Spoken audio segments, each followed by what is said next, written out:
55 ans d'âge, c'est beaucoup dans la vie d'un être humain. La République démocratique du Congo a été connue dans le passé grâce à sa culture. Un état de lieu actuel démontre que la culture congolaise est au fond du trou. L'État, les producteurs, musiciens, peintres, consommateurs sont tous au banc des accusés. Irène Moussouné et Baudrimata pour le reportage. Si l'on note quelques avancées significatives dans d'autres secteurs de la vie nationale, ce n'est pas le cas pour la culture. Longtemps considérée comme un patrimoine de fierté pour la nation congolaise, la culture se meurt au fil du temps.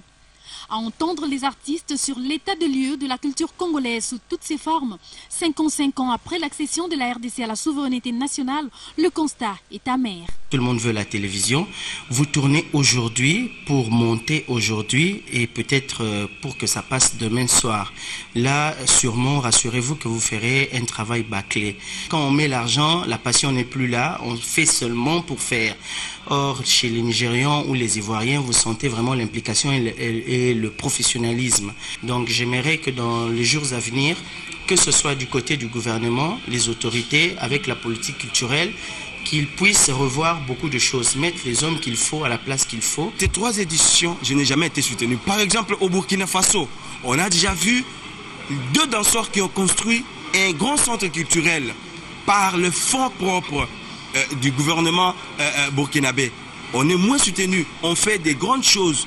Les gens nous reconnaissent par le nom, l'organisateur, l'artiste, mais on est vraiment moins soutenu. S'il est vrai d'une part que l'absence de soutien financier par l'État congolais ne favorise pas l'essor culturel, d'autre part, la responsabilité de cette régression revient à l'artiste congolais lui-même, a estimé le producteur Antoine Katoto, approché par nos reporters. Le patron de Kin Service Express interpelle à ce fait les artistes congolais à revoir le contenu de leur production artistique. Il y a plus de 20 ans que nous sommes dans la production de la musique.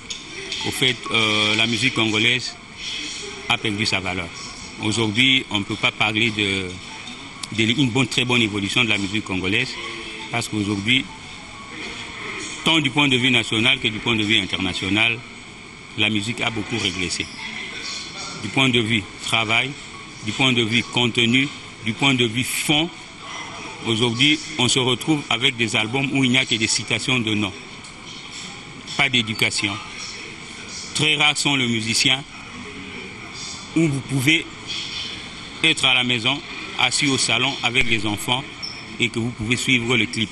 Mais comment redynamiser ces secteurs susceptibles de vendre l'image de la nation congolaise sur la scène internationale? Antoine Katoto propose sa stratégie. La plupart des producteurs sont déçus. Déçus, de l'ingratitude de musiciens. Et est-ce que tu sais, ma soeur, qu'il y a des musiciens qui s'auto-piratent au détriment du producteur? Il y en a plein, même des grands, entre guillemets.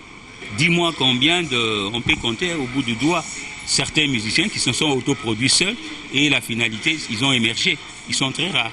Raison pour laquelle nous demandons à l'État de faire un état général de la musique. Pas seulement de la musique, mais de la culture. Il faut revoir totalement la politique culturelle de ces pays. La RDC est appelée à booster le secteur de la culture qui constitue un des piliers du développement sous d'autres cieux.